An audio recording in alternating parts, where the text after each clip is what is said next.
Hello, my name is Matt. I'm an illustrator and a dungeon master, and today I'll be going over how to use Blender to make city maps. Um, I did a world building exercise recently and had a few comments asking if I could put together a quick tutorial that shows how I did it. So I've tried to keep it really simple, and I've gone through how I created a city like this that I used to make top-down view maps from, more drilled-in versions of maps, and even paint over scenes where I've put my characters in the foreground with the city in the background. Gone underwater there, boing, straight back up. So I'll go through how to start from scratch where you've gone and downloaded Blender and opened it for the first time, and hopefully everything makes sense in how to get to this, which is a very basic stage of modeling, but that's what I like. Keep it simple, and then bring in your artistic talent to paint over the top of it and bring it all to life. Okay, let's get into it. Now, the first thing you want to do, obviously, is find Blender and download a copy. I won't go into that. It's a free software. So just go to their website and download, install, and when you open it, hopefully you'll get a screen very similar to this one. It can vary. I'm no expert, so I'm not sure why. I'll show you how to swap things around to match this layout if you need to. So first thing we'll do is click on the screen, and you're already given a cube to start off with. Now, quick basic movements. Hold the middle mouse button and you rotate left to right. Hold shift in the middle mouse button and you slide left to right. Roll the middle mouse button and you zoom in and zoom out. And if you hold shift and pull the mouse back and forward, you can rise up and down. So you can go left and right, up and down. And that's about all the movement you need. The only other thing I'll mention is if you need to zoom in on an object, say one that's off in the distance, all you do is select that object and push the full stop on the number pad, and that'll zoom you to it, and then you can focus on that object while you model or color it. Okay, let's get into some of the modes that you've got to understand. There's basically two modes you're going to be working in, and you can see that at the moment I'm in object mode. It's up here in the left corner. If I push tab, I go into edit mode. That drills down into individual pieces on an object. Here I'm looking at vertices, so if I go into edit mode, I can edit objects down to their vertices or their edges. Don't worry, I'll be telling you how to do this, or even their faces. You can either move them or scale them, create whatever you want. And often you'll be pushing Control Z to undo all the damage you do. So we get back to that cube. I push tab to go back to object mode. So that's the first thing you got to wrap your head around. Object mode is basically dealing with the entire solid object, and edit mode is drilling down to corners, vertices, edges, faces of that object. And all you do is push tab to cycle through those two options. Now I notice in Blender, usually the main thing that changes on me, and I can never figure out why, is the select box.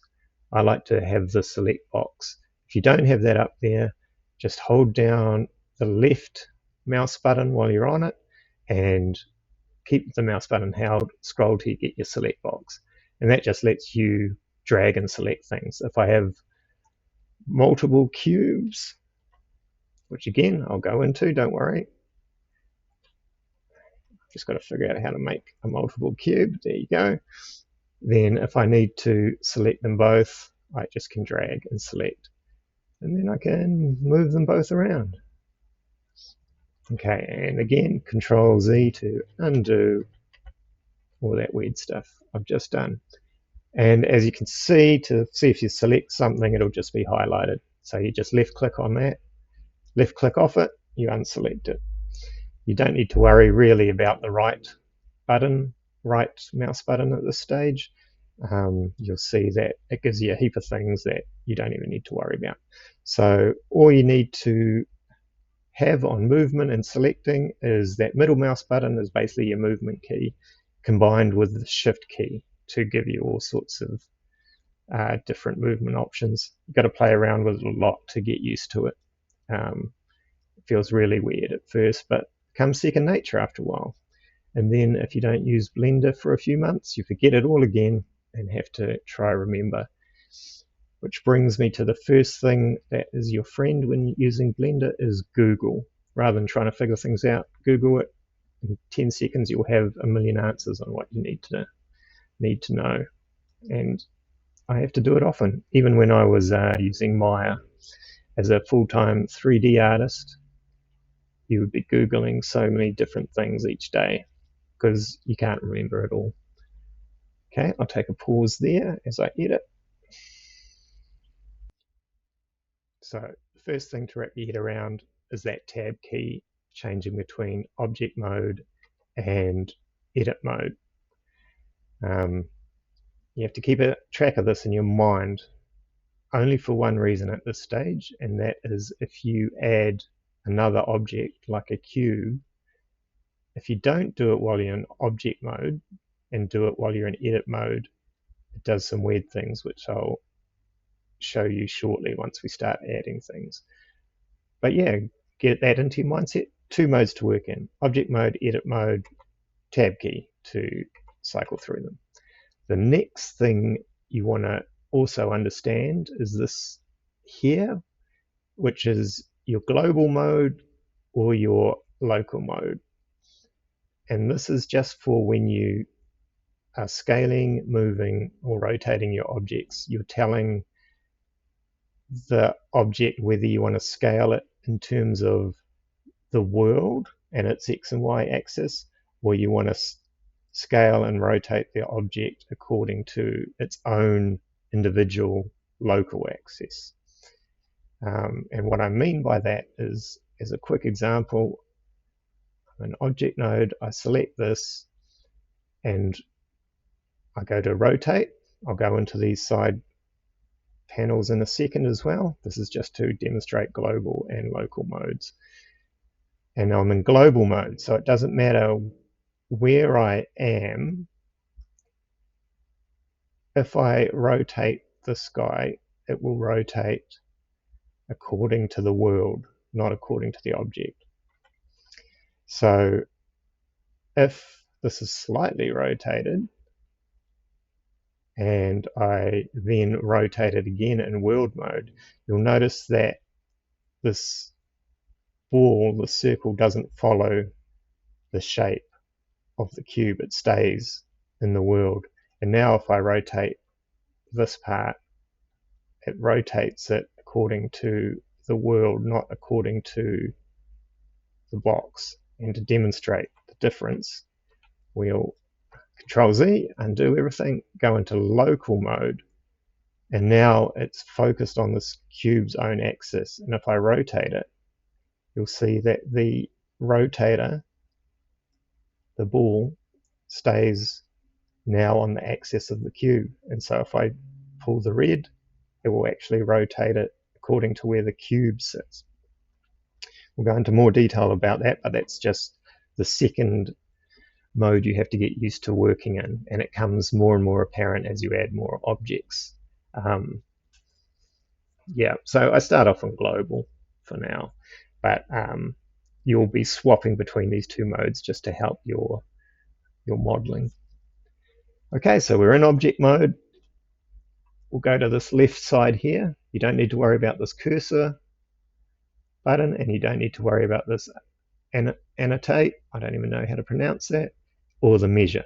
All you want is this move, the rotate, the scale, and I think the transform covers everything, but let's ignore that for now too. Move, rotate, and scale. And all this does is when you select an object, you can either click on it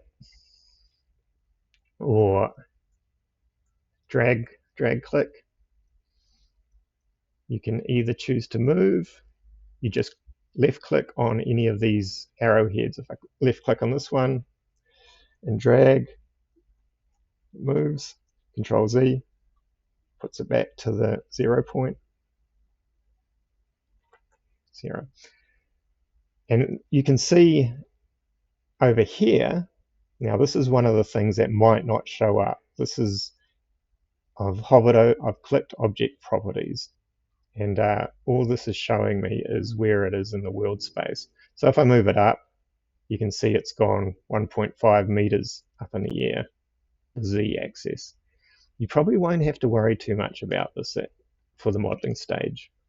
Just if you see numbers shifting, that's what's going on. Rotate is an interesting one. You can either grab the white and rotate it according to where the camera is placed on it. So you see that white just follows the camera around, and wherever you go, you rotate. It's not a great one to use because it's not very accurate. But if you grab any of these, you just left click on that, slide, you'll rotate that one, left click on the green, slide, you'll rotate it that way. Rotate's pretty cool. Scale's a great one because then you can start to change your objects.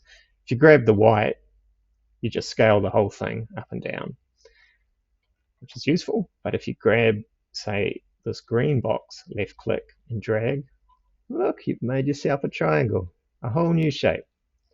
Undo that, I can make a tail. So this, as you can see, is how I'm starting to make my very basic buildings.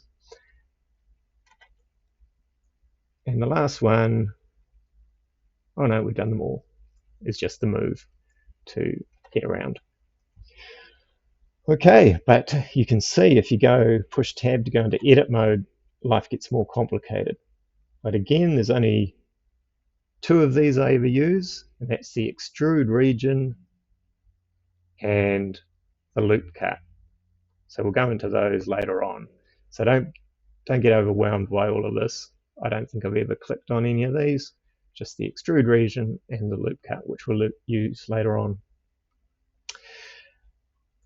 So we go back to the original screen, and you might be wondering, what are these other things that are here? These are Blender just trying to be helpful and get you started. This thing is a point light, which you can use for lighting, but it's so easy to create lights you don't even need it. So we'll get rid of that, not to confuse you. And to get rid of that, I just push delete and it's gone. This is a camera which is sort of used for your animation and rendering screenshots, which we won't be using. We're not even really rendering. We're going to keep it really easy and just take screenshots. So, but I won't delete it because I don't know what will happen if I delete that. And it started you out with a cube, which is handy, but let's pretend, selected it, push delete, we don't have a cube. So we're starting with a blank slate. Now, how do we start to build our city? Okay. So let's create an object. We've got this blank slate. All you have to do is go up to here, add. Hopefully this button's here as well. If it isn't, I suggest you just Google how to get your add mesh button showing. And go to add mesh. You'll be given a number of options, all very interesting. Plane, cube, and cylinder are my go-tos. Plane is what we'll start off with first, because we're going to make the ground. So you just push plane, and bam, you've got yourself a plane. It's a pretty small little piece of the world there, so let's make that bigger. So what I did there, clicked on it, went to scale over here, grabbed the white to scale the whole thing, and you can make it however big you want. Someone asked me about what scale to use in that, and I just eyeball the whole thing, to be honest. So there, we've got a little bit of land, and you're thinking, hey Matt, my land's not that flat. I go up on a hill, and some of my city's at the lower bit and the higher bit. How do I change that? Well, there's a number of ways you could keep it really simple and just work with heaps of planes, which I don't recommend, but I'll quickly show you. If you need to do a simple block out, you push Shift D to duplicate. Now I've actually got two planes here. Shift D has put another plane on top of the other one, and then you could rotate it, and then you could duplicate it again. See, I'm just left clicking to select each one. If I drag select, I select both, click, select one, Shift D, and there's two planes there, which you'll see when I do that. And you're starting to get used to making some basic shapes and things. And you could say, this is the land, and I'm going to Shift D this again, and this part here could be the ocean. And scale, make that bigger, and you've got a kind of a view for your ocean. But Control Z, Control Z, Control Z, Control Z. I'm not doing that because that is amateur. I'm going to make sure I've only got one plane there by moving it around. Control Z enough. So what we're going to do here is go into edit mode, which is the exciting mode. I'm going to push tab, I'm in edit mode.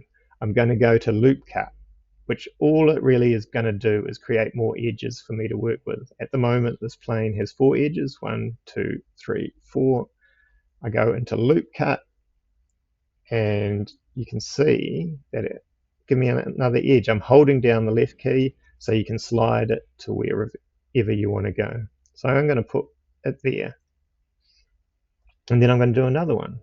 And I'm going to put it here. And now what I'm going to do is get back out of there, because now whatever I do, whatever I touch is going to be a loop cut because I'm in this loop cut mode. So go back to your select where it's nice and safe. And here comes the next little lesson of how to manipulate objects. At the moment, I'm in vertice mode, and the only way I know that is because I can see the little black vertices. And if you drag and select, you can see you've grabbed a vertex. If I do a big drag, I can drag 2. Now, if you collect the move tool, you can move these vertices. This is how you start to make your shape. To be in selecting vertices mode, you press 1. To be in the edge mode, you press 2. To be in the face mode, you press 3.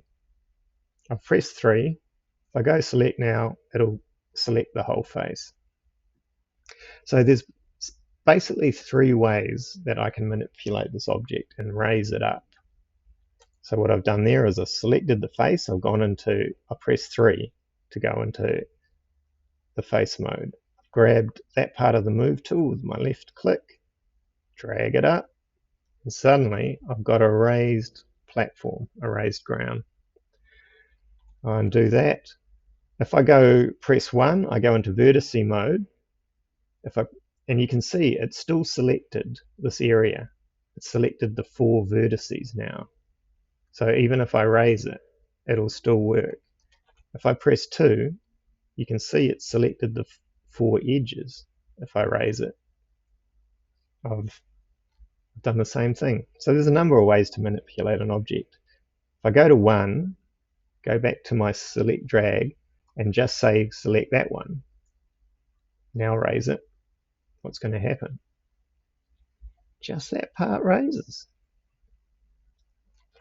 If I select 2 and raise it,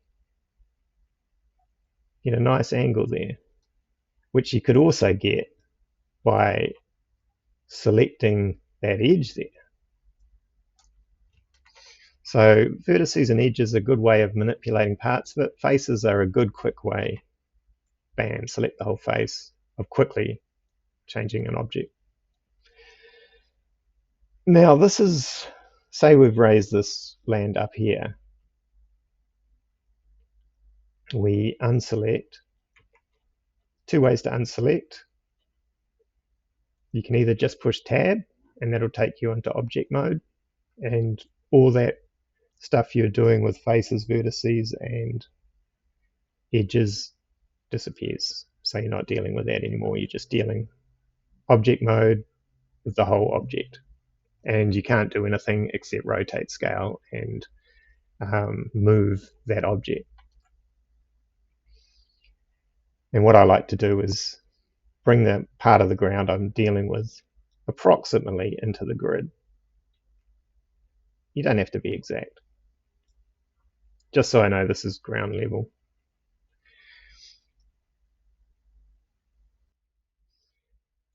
Now we'll go back into edit mode, pressing tab, go find this loop cut.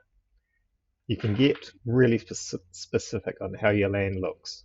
At the moment I've just got all these lines going this way, but if I go onto this edge, I can start, press left, keep it held down.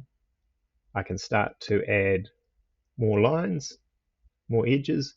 More edges means more detail. Then I'll go back here. I'll press say 3 again to deal with a face. Select the face, grab move, and now you can see I can start to really play with the land. It does take a lot of playing to figure out how stuff moves. So if I press 2, grab an edge, sometimes it's hard to think what will happen when you actually move that edge, because it'll still move the edge next to it in a way. You can see this edge here is affected by me moving this edge. So I have a lot of playing with that. Control Z, undoing that. But start off with just make a very simple block of land. I press tab to go into object mode so I can pull it down a bit. And what we're going to do is add another cube.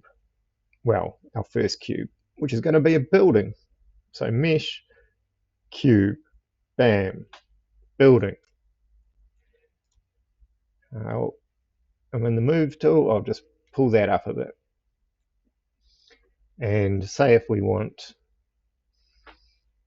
to make it into a tower, just do that, scale, and move it around. Still in global mode. So that's my first tower. And I might think, oh, my towers look a bit different. I might want to Shift D while I've selected it, make another one, and I'm just going to play with the scale. And you can see I've got scale again. I'll pull that out. I might say that goes here. I've got a bit of a different building. And you might even Shift D it again when you click. And just be moving it around. Again, it takes a while to get used to the movement and clicking and dragging stuff. So it might feel it takes you a while. And you also be thinking, man, I've got to make a whole city. You've just made a building. It gets easier as you make parts of this.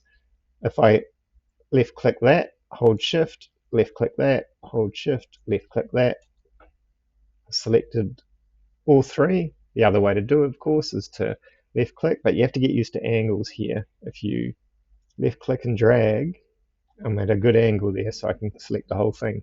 But if I left click and drag at this angle to try and get it, I've got the ground too, which you can get rid of by holding control and just dragging on that to say, I don't want that.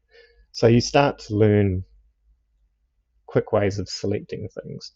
But for now, I'd just suggest click on it, left click on what you want. And then Shift D to duplicate, created it, pull it around, you can put it wherever you want, rotate it, Oh, it's toppling. Got to grab the actual right axis, turn it there, move it here. And you might, everything's eyeballing at this stage. There are ways like using this over here to make it exactly 90-degree turns. It gets tricky with multiple objects because if I do that, I think it only turns one of them. You saw it turn that guy there. You can join them together in that to make it easy, but I'm not going to go into that. I'm going to keep it simple. So just eyeball it. And then you might, to make it a little bit different, just move stuff slightly, move this down. Got a different building there with a, say, a little alleyway through here.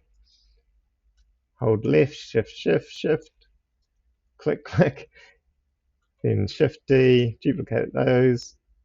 Oh, what's happened there? I'll tell you what's happened. I'm in local, and local treats everything as having its own axis. So because I've rotated this guy, he's got a totally different axis than this guy. So if I try move them, I'm moving them on their own X and Y axes. So what you actually want to do, and get them both on, is being global and say, no, let's work on the world axis. And now if I move it, it understands that I want everything to be the same. So that's what these two modes are about, global and local. Locals does come in handy, but I don't know if we'll use it in this. If I come across us using it, I'll go over why. But deal in global. Let's deal on a world scale because we're world builders. And we might change that with a scale. Okay, and you can see how you can start to set up a city. You can, and rather than me continually adding cubes, which you can do, mesh cube, cube, I just like to select a cube nearby, shift D it to duplicate it, and then move it around to where I want. And then this might be a smaller, more refined building. So we go there, I'm starting to build a city, and then you'll be saying, Matt, where are the roofs? How do we make a roof? That's where the edit mode comes in. I'm going to put a roof on this guy. So shift D, pull this up, put a bit of a square on it. And there are 3 ways to make a roof. You go into your edit mode. I can just choose 3 to be in the face mode and scale. Bam. Oh, bam. Sort of a roof. Oh, I don't know why I'm snapping there. Oh, I'm pulling. Go back into object mode to move them up. Got yourself a roof. So I could do that as a face. You could do it as a grab 2 edges, edge there, scale, pull them in. If you pull them in too far, the edges cross over and you start to get weird shapes which don't work in the real world. So again, eyeball it and just pull it in a bit. Yeah, and so that's that easy. Back into object mode, pull it up, and suddenly I've got a roof I can play with, and I can just drag that around and stick it on things.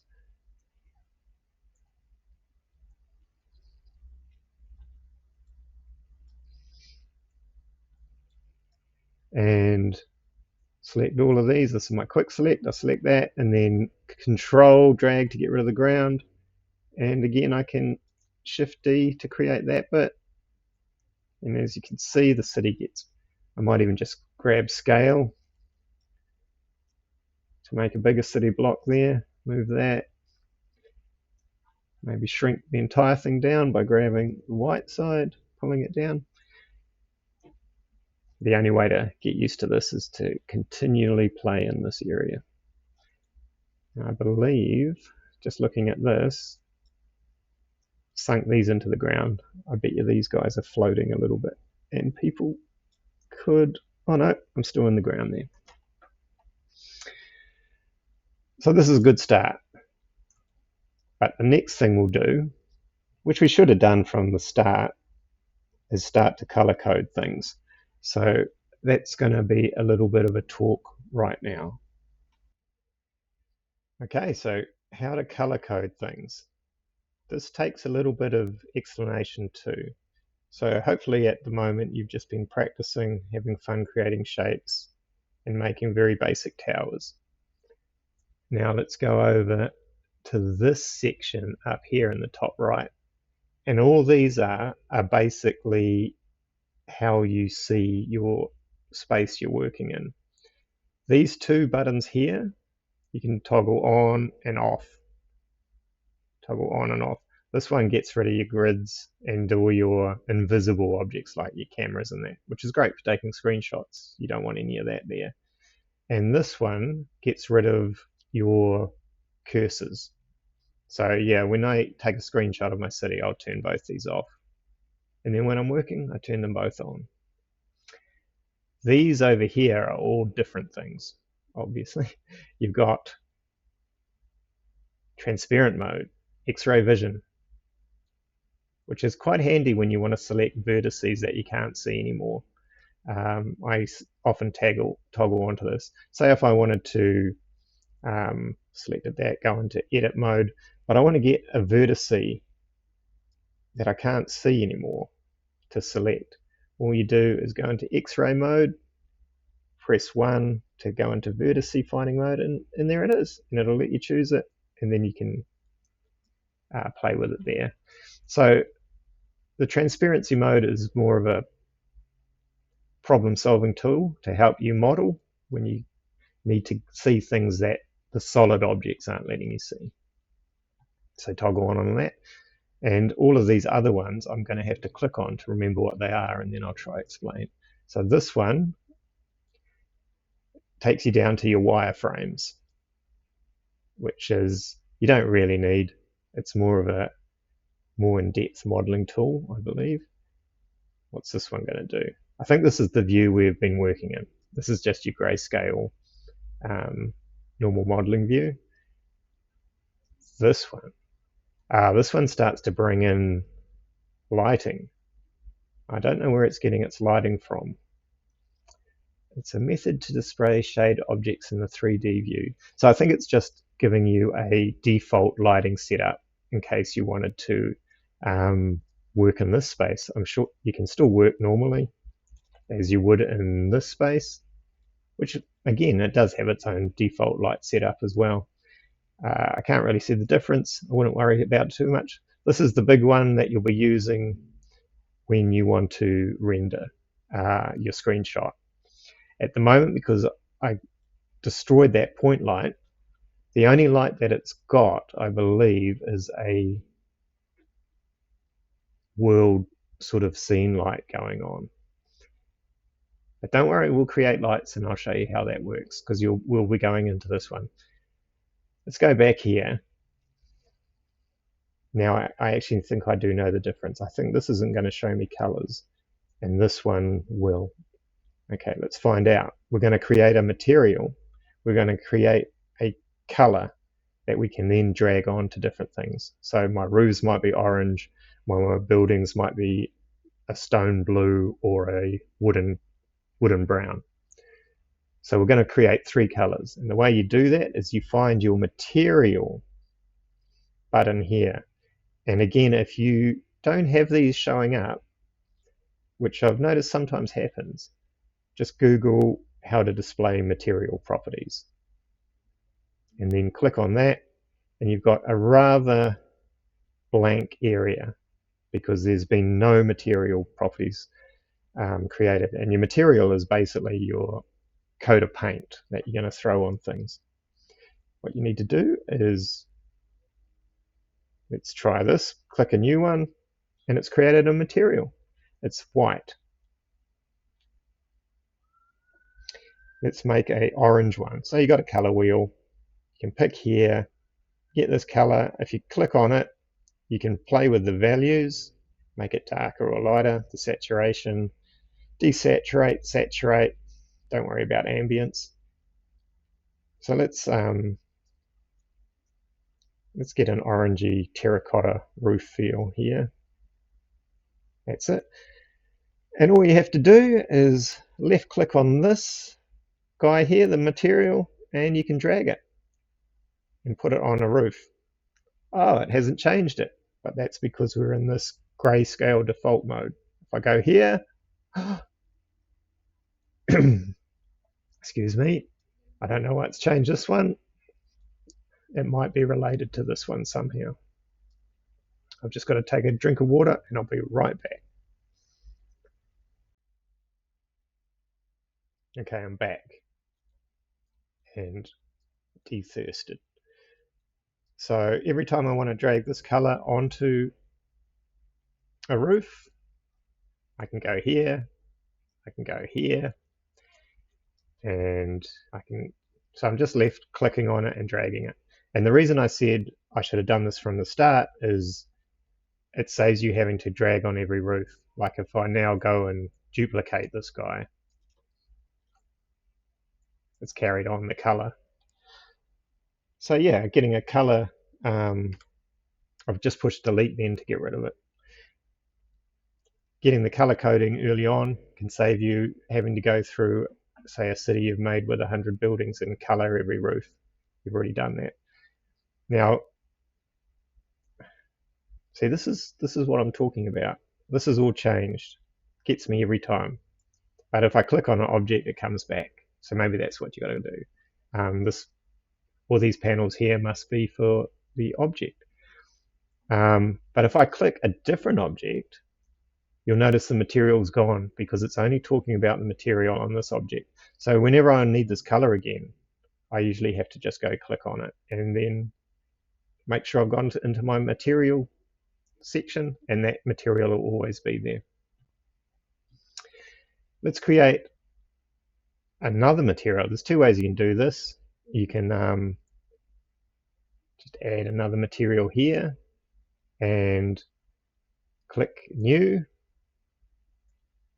and it's created material 2. And we're going to make this one, say, a sort of a stone, very saturated stone. So we'll desaturate that and take its value down. So I mean a stone blue gray. And now I've selected it, I can drag material 2 over here. I select material 1 and drag that. And interestingly, even though this doesn't have the material, the blue material on it, this guy does, I've still got that library of all of them because I created it on here. But if I go to this one, you'll see it's only got that option. It hasn't got the roof brown option. There's probably a better way to do it, but I like to just go to this guy here and create the material library off one of them. So I'm going to create another one by just pushing add, going new. I'm going to make a different kind of brown, say a much darker wooden brown. So click on that, change the value, change the saturation, drag that there. And you can create as many different colored materials as you like. Get more of the blues, the stone. And of course, we've got to come up with a street color. So I'll just, again, add new, sort of go blue again, but take the value down. It's going to be pretty similar to the other one. Bam. Okay, so that's how you add color. I'll just quickly go through and do that, but you don't need to watch me do that. I'll do a speed edit and come back to you in a second. Okay, look, I've done it all for you. And you'll be thinking, Matt, that blue road is too much like the other color. So the beauty is you can select it and the material's there, or of course it's there. Select it and you can play with it in real time.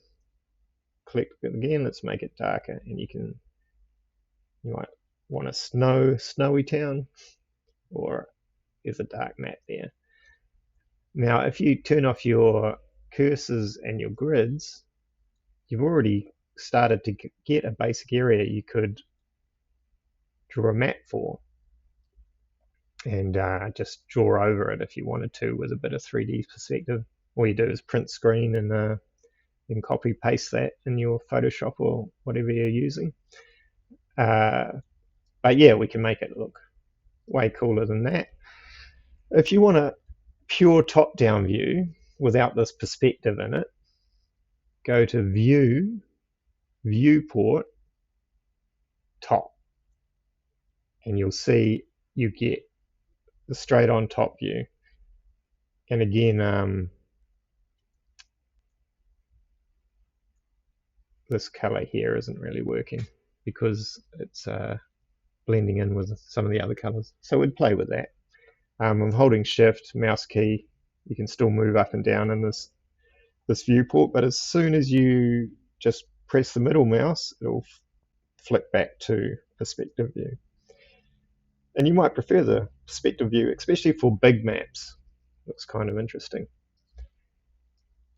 But you might be wanting to now add some lighting to this to make it even more impressive.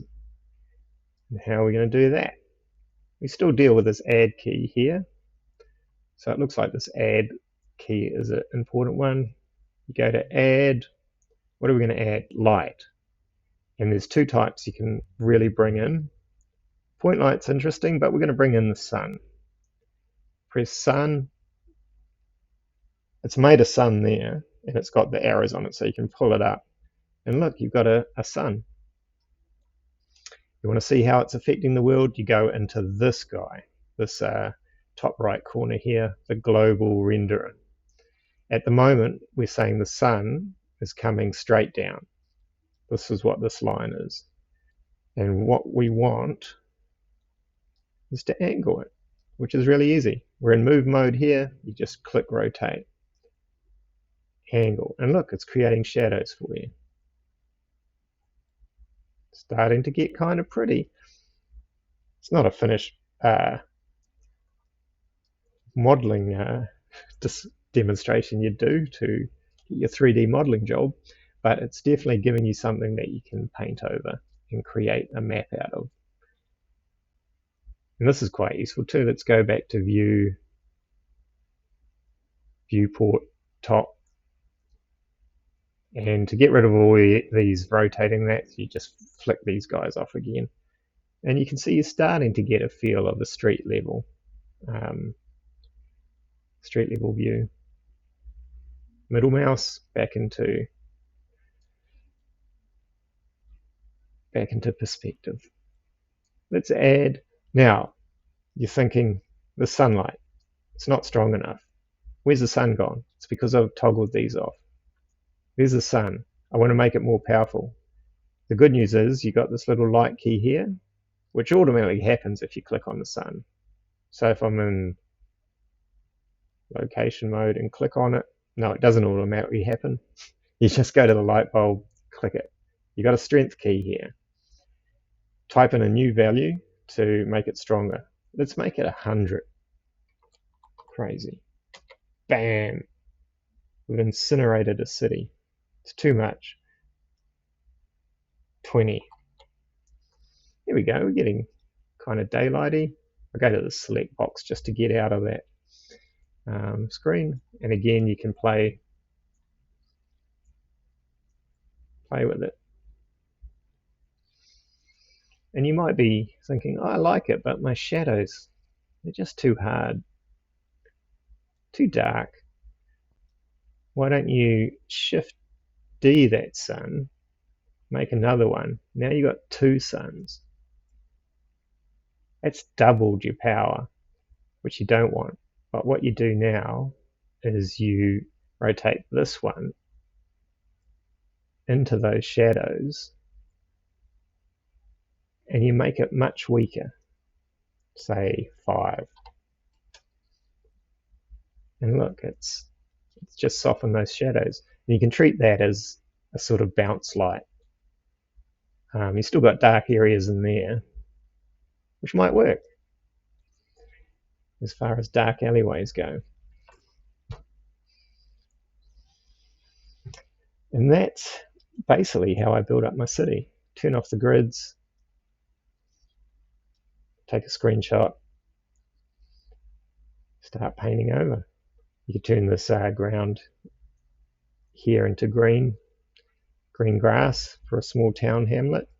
You could even make little roads by just putting cubes. So if I recreate this cube here and just sink it into the earth, basically.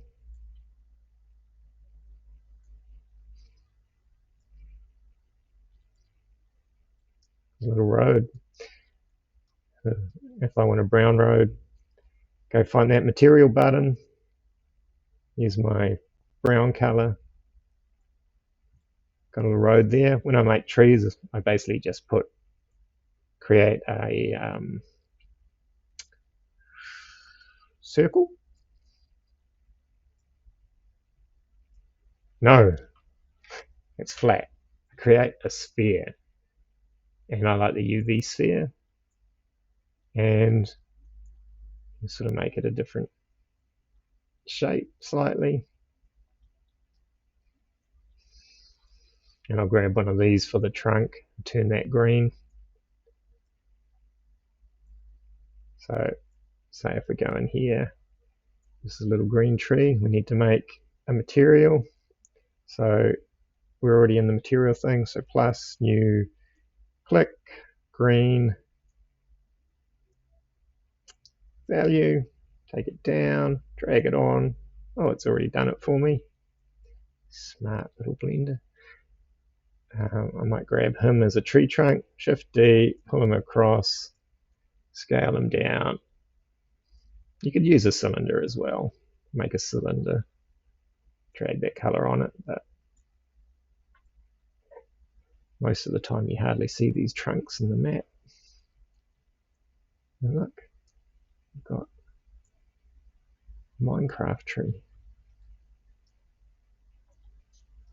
And then you might be, to quickly make a forest, select both, Shift click, Shift D, another tree, I'm going to rotate him, change his scale a bit, I'm going to just pull him up, then select mode, Shift D, drag that, let's rotate that around, change that scale so they're little, down. I'll grab that, select those, but I've selected the ground. Don't be fooled. You think, oh, I've only selected those. But look, if I zoom out, it's got the ground selected too. So Control, unselect, and then I've just got these guys. And Shift D again. You can see how quickly you can build up a forest. And yeah, I haven't gone on local mode yet, so I won't even touch local. Something you can play with later. And as you double, quickly create a forest. That green's pretty shiny. You don't have to know this, but I'll go in here, and all these other things are about how shiny it is, how metallic it feels. See, the specular is really high. If you just left click on there, you can drag it and make it shinier or less shiny. So I'm going to take the shininess off. I think that's all you really need. Roughness is how scattered the shininess is. So I could play with that. Those are things you can play with. And yeah, you're on your way to creating a map with Blender. Again, you turn those off. You can go to your viewport. Really, I should change this to a totally. I'm going to change this ground to green because it's clashing too much with my other buildings. So plus, new, dump. Let's go for a good dark green. Oh, no shininess. Ah! It's still very shiny. Take that down. There we go. And we're starting to get a hamlet. Turn those off. If you wanted to map out a certain area for your players, a few streets, just find the angle that suits. If you want to add more lights, because adding a point light's pretty cool, I'll just show you that. Light, point, got to find it. I can't find it because I've turned all my finding things off, and now it'll be there. If you can't find that point light in there, you have to sort of go in the screen and scroll around, and there it is there. So if I wanted to select the sun, I can go in here to select the sun. If I wanted to select that point light again, it's there. And you can see how it affects the world by just dragging it around. Let's make it more powerful. I'm just holding down left click and dragging to the right. And you know, you might have a street light or something in one of these alleyways that you just want to make look cool. And you can change the color of it too. If you wanted a more bluey light, look at that. Bit of blue for a special kind of location in the world. Again, turn these off for a screenshot. And I think we'll leave that at that. I think that's given you enough to go on to start to make your maps. I had like planks of wood across certain areas and things like that. And of course, you just make those by Control Shift. And scaling and making your plank of wood. I didn't even get into the extrude tool. I did the loop cut tool. I'll quickly show you the extrude tool, but you probably won't need it, but it's a good way to learn extra modeling.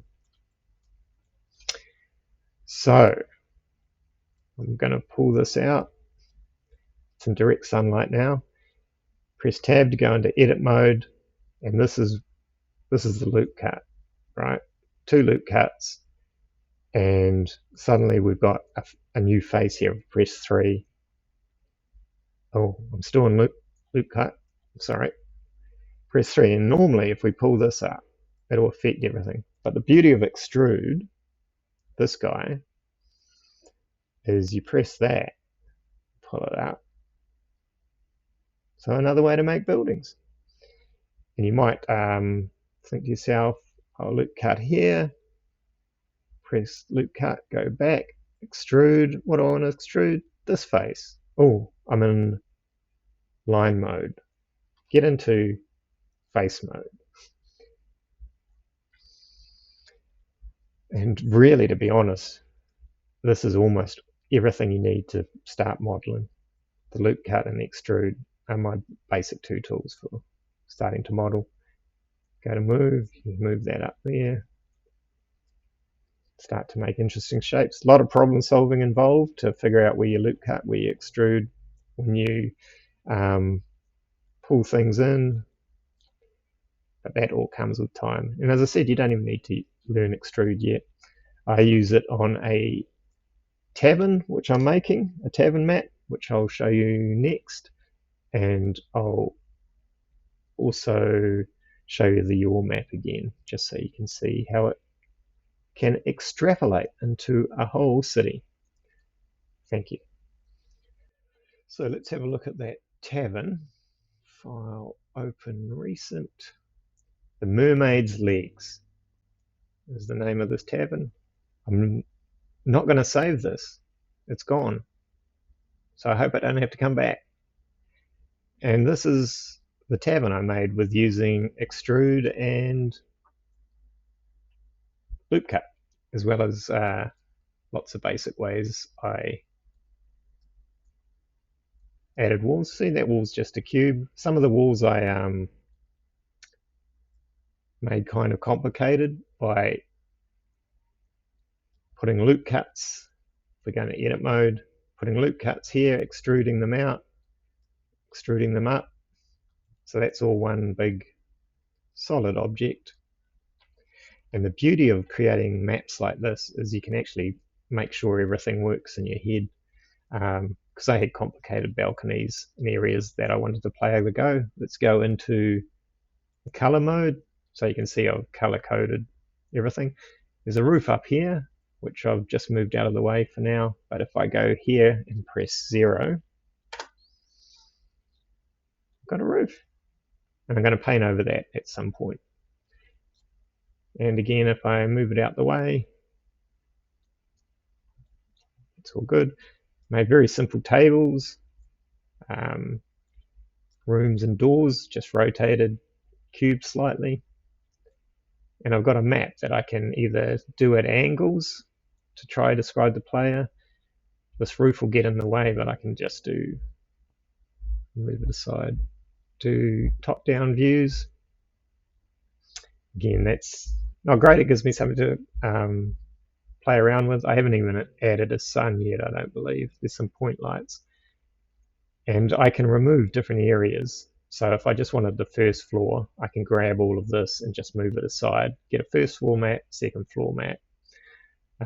Still working on that, but just to give you some ideas of how you can use basic cubes and ground planes to get something going. And let's go into City of Yore. Don't save. And again, this was just going crazy, really. But a lot of it is, you can't tell, but a lot of it is the same thing, just rotated and moved slightly. And this way I get really good maps. Go view, viewport top, take a screenshot of that, can map it over. I can put the sun in there, turn these off to get rid of all of that sort of stuff.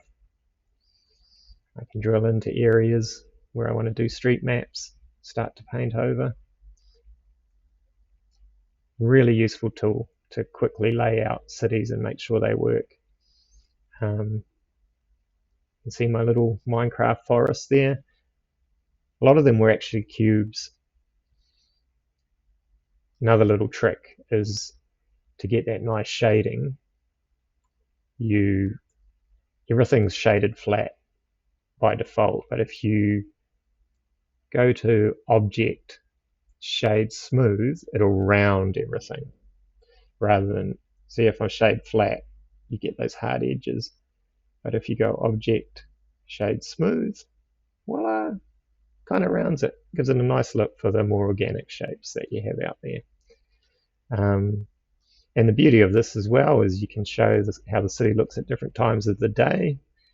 If I can ever find that sun, I believe that's it there. You know, you can have how it looks. That's not the sun. The sun is coming from here somewhere because it's casting a shadow there.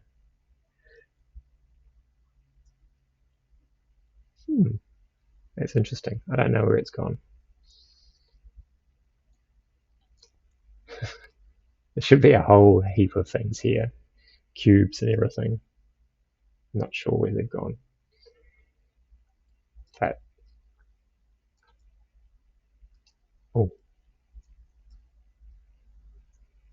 there's the sun. So yeah, you could even show different times. This is what the city looks like if you paint it in the morning, etc. You can do very long paint overs, stuff like that. Or you could drill down. One of my videos shows a view from these docks and how I set that up.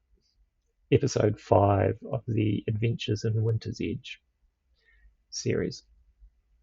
Okay, hopefully that helps people making their maps and gives you some tools that can make life easier for you. Let me know in the comments if there's stuff not making sense or working, and I can do a Mark II version. As you can tell, I've sort of just jumped in and started talking and hoping that would all make sense. Thank you for watching, and more to come. Bye.